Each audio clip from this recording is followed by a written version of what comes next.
Bonjour, je suis Dr Yacine Badiandour, directrice du laboratoire national de recherche sur les productions végétales à l'Institut sénégalais de recherche agricole.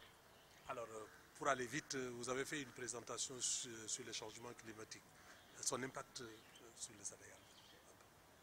J'ai fait ce matin une présentation sur l'impact des changements climatiques sur l'agriculture sénégalaise. Et là, ce qui a été présenté montre l'impact sur plusieurs niveaux, sur plusieurs ressources. D'abord sur la production agricole avec la variabilité pluviométrique qui impacte donc sur les rendements mais également la production agricole de façon générale parce qu'on a noté que la variabilité fait qu'il est difficile maintenant d'avoir le profil de l'hivernage, le profil exact parce qu'il y a des faux départs, il y a un recul de la date de démarrage de la saison pluviométrique. Parfois, on peut assister également à un arrêt précoce de l'hivernage. Et cela impacte fortement sur la production. L'année dernière, ce cas s'est présenté sur l'arachide où on a eu du mal pour le remplissage des graines et ce qui a impacté sur la baisse de la production. Les autres ressources qui sont affectées par les changements climatiques, ce sont les ressources en eau. Et nous savons que notre agriculture est presque à 90% une agriculture pluviale. Donc ces ressources en eau affectées concernent également les eaux douces. Les chercheurs ont montré qu'il y avait une intrusion marine, surtout au niveau de la zone côtière, donc, qui affecte les eaux de surface et la salinisation des terres. Et actuellement, le niveau de salinisation des terres est presque à 1 million, sinon plus 1 million d'hectares de terres salinisées. À part le phénomène de salinisation, nous avons d'autres phénomènes de dégradation comme l'érosion hydrique, mais également l'érosion éolienne, donc avec l'ensablement des cuvettes qui impacte fortement sur la productivité agricole.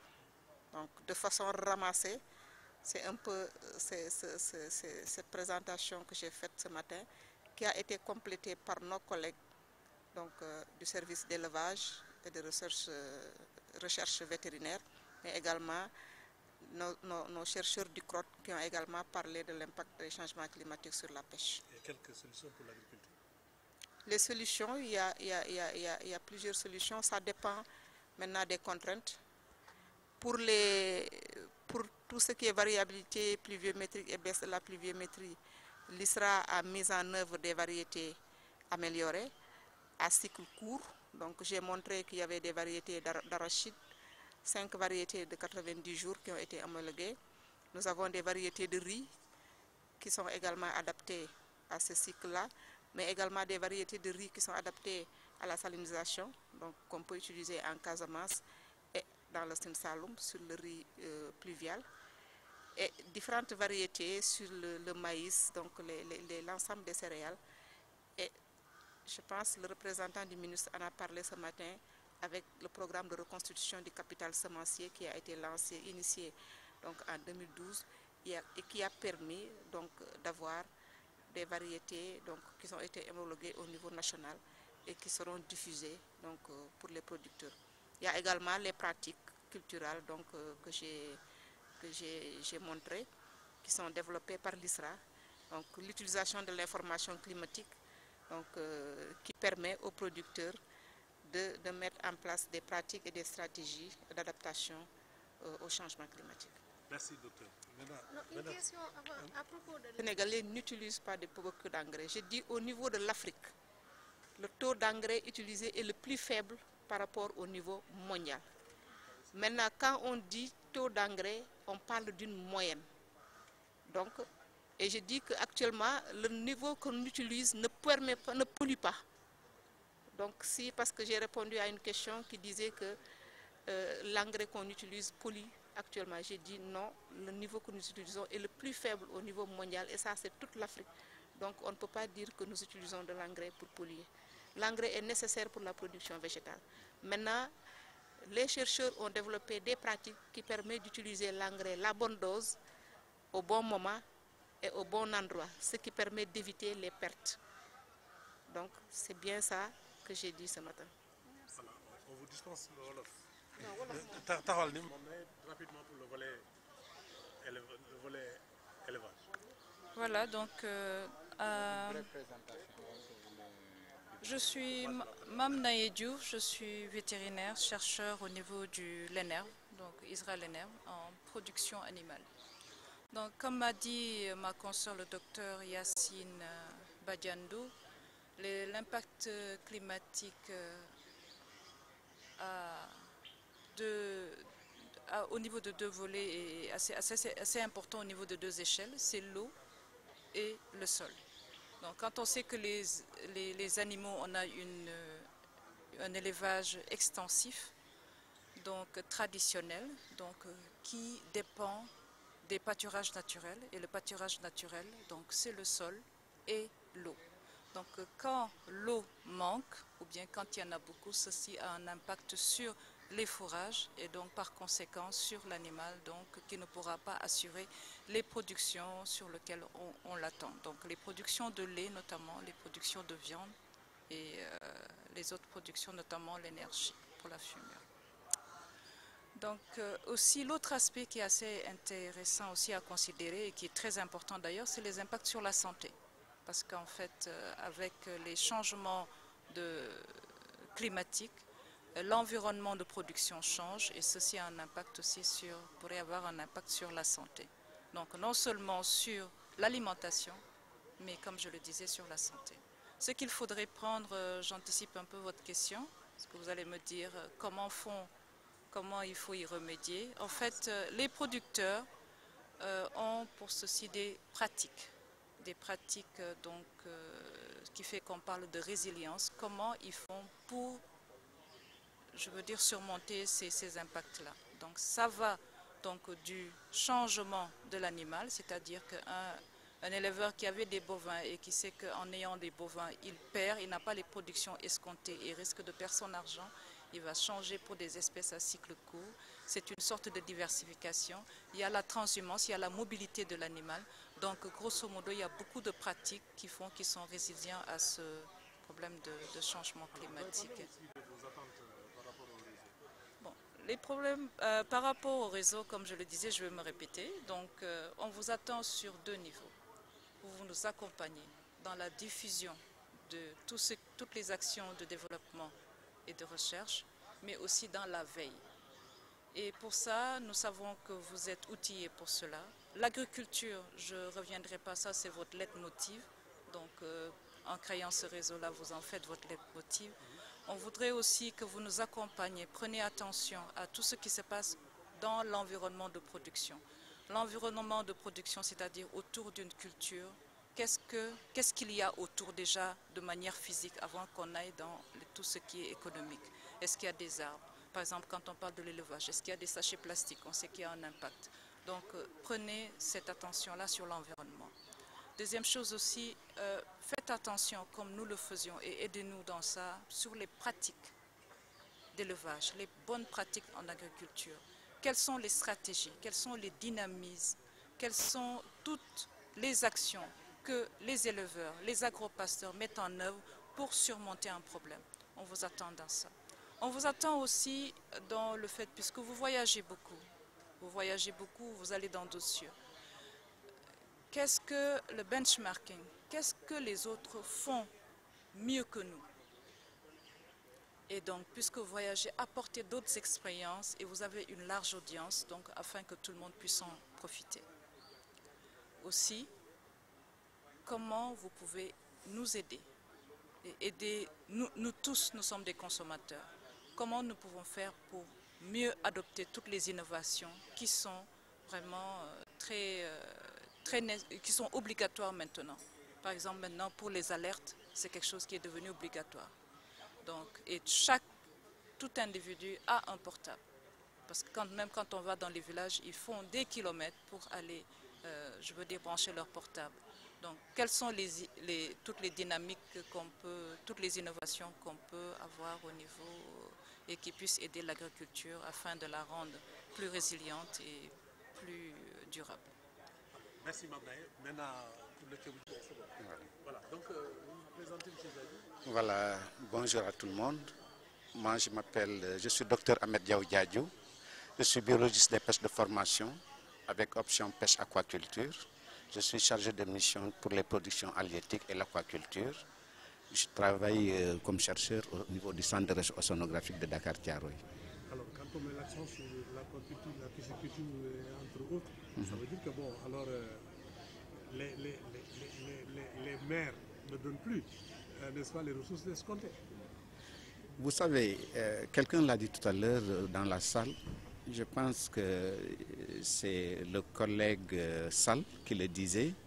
Je pense que c'est au niveau de l'agriculture, s'il y a quelque chose dont les populations se savent le plus, c'est les productions issues, c'est les productions agricoles. Chaque matin, nous mangeons les productions agricoles. C'est le riz, c'est le mil ou autre chose, le pain, c'est des produits qui sont issus de l'agriculture. Mais également, je pense qu'en tant que bon Sénégalais, l'autre produit que l'on consomme le plus dans ce pays-là, je pense que c'est le poisson. Le poisson c'est l'une des protéines animales les plus accessibles aux communautés. C'est un produit qui n'est pas trop cher et qui est dans nos habitudes alimentaires. Un peu partout au Sénégal, le poisson est consommé à l'état frais, mais également à l'état transformé, soupe semi-transformée. Vous avez entendu parler du ketchup. Vous allez dans des coins les plus reculés, dans des loumans les plus reculés dans ce pays. C'est le poisson braisé, fumé, qui est acheté par les populations pour les préparations du repas de midi ou du soir. Voilà. Et maintenant, les conséquences et les solutions. Voilà. Les conséquences des changements climatiques sur les ressources halieutiques, comme je l'ai dit tantôt en salle, se situent à différents niveaux.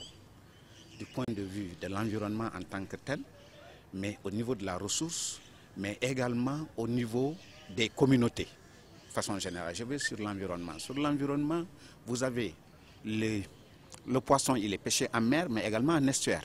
En mer, quels sont les effets du changement climatique? Quelqu'un l'a dit. C'est l'élévation du niveau de la mer, l'élévation des températures, le manque d'oxygène, le déficit en oxygène dans certaines zones importantes qui entraînent la raréfaction de la ressource autour de ces zones. Le changement climatique va impacter également sur la productivité des océans. Vous savez, je vous ai parlé du phénomène des upwelling qui constitue la remontée des sels minéraux en surface. Ces sels minéraux qui enrichissent le milieu et qui permettent la production de phytoplancton dont se nourrissent les pélagiques pour les gens qui connaissent, c'est-à-dire le yaboy, le kobo et autres. Le yaboy qui constitue la principale espèce consommée dans notre pays et qui constitue également, du point de vue potentiel, l'une des ressources les plus importantes. Donc vous avez ça. Mais également, vous avez toujours du point de vue de l'environnement, l'élévation du niveau de la mer, l'augmentation de la salinité va entraîner dans certaines zones la disparition de la mangrove. Parce que la mangrove, je vous l'ai dit, les follets de palétuviers sont des écosystèmes très fragiles, très sensibles à l'élévation du niveau de la mer, à la structure du sol tout autour, mais également à l'hydrologie. Vous allez avoir également du point de vue changement climatique le déplacement de certaines espèces, c'est-à-dire l'extension de l'aire de répartition naturelle de certaines espèces. Par exemple, vous allez aujourd'hui au niveau du delta du Saloum, vous trouvez de la sardinelle jusqu'à Ndangan-Sambou. Ndangan-Sambou qui est à l'intérieur, alors que la sardinelle est une espèce marine. Vous avez vu? Donc ça, c'était du point de vue de l'environnement. Au niveau des ressources halieutiques, là, vous avez des résultats. C'est-à-dire que le changement climatique peut avoir des conséquences avantageuses sur l'abondance de la ressource, la qualité de la ressource, pour certains types d'espèces. C'est le cas de la crevette côtière. Le phénomène a été bien étudié en Casamance et au Sine Saloum par un de nos collègues de l'IRD qui a étudié la pêcherie de crevettes dans ces régions, qui a montré que lorsque la salinité augmente jusqu'à atteindre un certain seuil, vous avez la production et la qualité de la crevette qui augmentent en même temps en estuaire. Mais au-delà d'un certain seuil, vous avez l'effet pervers. Mais de manière générale, l'impact des changements climatiques sur les ressources halieutiques s'avère que ça impacte sur l'abondance de la ressource, biomasse en tant que telle, mais également la qualité. Vous savez, dans certaines zones où la salinité est devenue très importante, par exemple dans l'estuaire de Casamance, du fait du changement climatique, les poissons qui sont pêchés sont de petite taille. Les poissons ne sont... Et puis également sur la biodiversité. La diversité va diminuer également. Vous avez compris. Donc, il y a ces aspects-là. Donc, le dernier point important, c'est du point de vue même des communautés. C'est-à-dire, le changement climatique va avoir des impacts sur le quotidien des communautés. Ça va accentuer la pauvreté dans certaines zones. Vous allez avoir le changement climatique qui va être à l'origine de certains conflits. Parce que dans certaines zones, les gens avaient l'habitude de pêcher du poisson, il n'y a plus assez de poissons chez eux, ils sont obligés d'aller dans d'autres zones, les gens ne sont pas d'accord, etc., etc. Il y a le phénomène des migrations. Tout le monde a entendu parler des relations entre le Sénégal et la Mauritanie. Depuis cette année, par exemple, on n'a pas eu des licences. La Mauritanie ne nous a pas accordé des licences de pêche pour permettre à nos pêcheurs d'aller dans leur pays. Parce que tout simplement, il n'y a pas assez de poissons chez nous et la demande est là, la demande est forte. Voilà. Merci. Merci. Merci. Je crois que...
qui dépend de l'ISRA, mais qui est un démembrement du ministère de la Pêche et de l'économie maritime. Nous travaillons en étroite collaboration, donc j'ai vu ces interventions. Aussi, je voudrais juste, comme l'a dit le docteur Diadou, revenir sur les langues nationales. Je crois qu'aucun développement ne peut se faire sans les langues nationales. Moi, j'ai vu juste quelques pays, c'est juste 2 pays où, à ma grande surprise, par exemple, je parle du Vietnam, par exemple, j'ai fait le Vietnam, mais à ma grande surprise, le Vietnam qui a connu 100 ans de présence française, j'ai fait le Vietnam jusqu'à sortir, peut-être je crois, j'ai vu 2 personnes qui parlent le français. La première personne que j'ai rencontrée, c'est un général à la retraite. C'est un général à la retraite qui parle français. C'est à l'hôtel qu'il m'a entendu parler anglais. Il a compris que celui-là, doit vraiment venir d'un pays francophone. Il est venu m'aider un peu en français. La deuxième personne, c'est une vieille dame que j'ai croisée au marché. Je croyais que j'étais américain, elle m'a parlé anglais. Mais quand j'ai répondu, elle m'a dit qu'il est francophone. Donc, c'est 2 personnes. Et partout où vous passez, ni l'anglais, ni le français, ils parlent leur langue. L'alphabet français, ils l'ont complètement changé. L'alphabet vietnamien, c'est l'alphabet français, c'est la langue, mais ils ont changé. Soit ils renversent, ou bien en tout cas, ils ont trouvé une solution à communiquer dans leur langue. Et aujourd'hui, ce pays-là, je ne dirais pas à décoller, mais est sur la voie de l'émergence. C'est clair et net. Et c'est la même chose pour la Corée du Sud. C'est la même chose pour la Corée du Sud. Donc, je crois que la meilleure façon de communiquer, de véhiculer le message, d'atteindre ces cibles, c'est de les rejoindre dans leur langue, de communiquer avec eux dans leur langue. Une fois encore,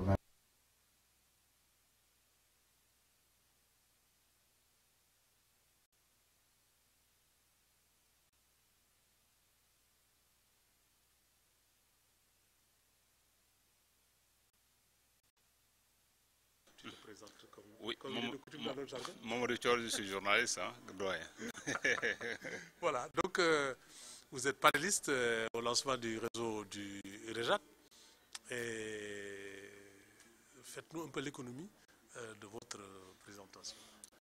Oui, on m'avait demandé de traiter du rôle des journalistes dans un peu le traitement de tout ce qui est question agricole, pastorale et halieutique, parce que vous n'êtes pas sans savoir que c'est des questions qui ne dominent pas l'actualité.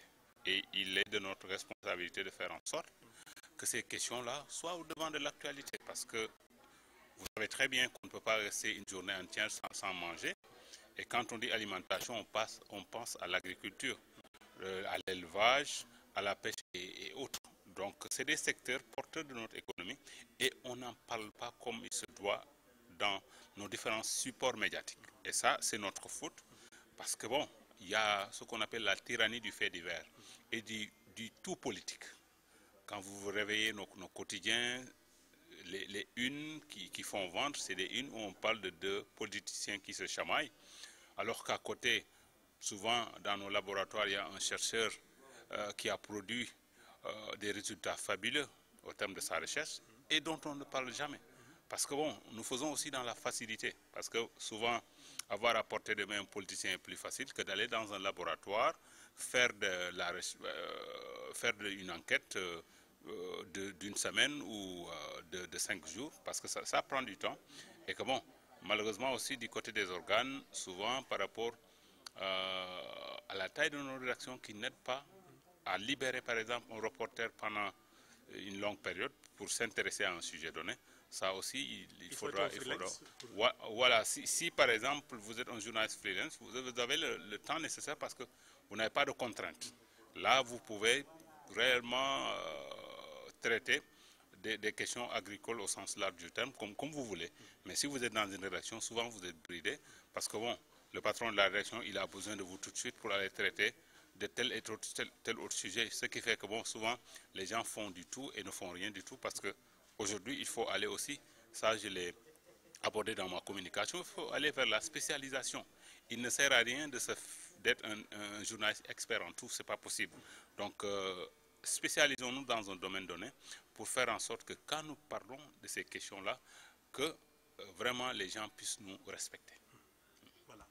Et tënkal loolu tuuti ci wolof rek. waaw doyen li ñu mën a wax mooy que ne dañu sandoon ñu waxtaan lan mooy suñu wàll ci fexe ba lépp lu jëm ci mbay càmm ak napp ñu fexe ba sénégalais yi gën a ràññee liñ ciy def parce que li nga xam ne moom moo am dañu wax ko te de mooy que ne li ñu gën a wax ci wàllu politique la jëm wàllu ay wax yu naka saxandang fait divers yi tubaab di wax fait divers yoo xam ne ay nit njaaloo na fii def na lii yooyu la gars yi di gën a fësal te moo ne boo xoolee ci wàllu lekk kan moo mën a toog bésam lëm xanaa nga woor lekkoo naanoo loolu foog naa ne jafe na te loolu boo ko waxee sa xel day dem ci wàllu mbay ci wàllu càmm ci wàllu napp te ci wàllu woowu boo xoolee ci suñu koom dañ ci am doole ñoom ñoo tax ñu wax koomu Sénégal mais ñun taskatu xibaar yi dañ ko soofantal parce que liñ ci gis mooy que ne dañu bëgg lu yomb maanaam yomb na trop nga am benn politicien mu waxal la njaaxum nga def ko sa uni journal pour yow nga dem def benn ayu bés mbala la juróomi fan dugg ci laboratoire comme fii ñu nekk ISRA def fi enquête ci benn gëstukat boo xam ne def na jaloore ci loo xam ne day jëmale suñu mbéy suñu càmm ak suñu napp ci kanam nga wisaare ko askan bi man koo xam loolu dina jafe mais loolu li koy indi mooy que ne boo xoolee fi suñ këru liggéeykaay yi ñu ci bëri seen doole bëriwul parce que boo xoolee taskatu yooyu fa nekk bëriwuñu te li nga xam ne mooy ci wàllu càmm napp ak li nga xam ne mooy mbéy boo ciy wax faw nga jël sa temps dem gëstu bu baax a baax doog cee mën a wax du loo xam ne da ngay ñëw ci saa si tembe comme ni ñu koy defee rek tey nga wax ci donc ci wàllu woowu faw ñu bàyyi ci xel li nga xam ne yokk naa ko ci waxtaan bi ma doon def mooy ci wàllu spécialisation xam nga nit ki manoo ne mane naa fépp loolu yàlla mayu ko kenn da ngay naan man journaliste wàllu tàggat yaram laa mëne nga yem fa kii ne wàllu mbay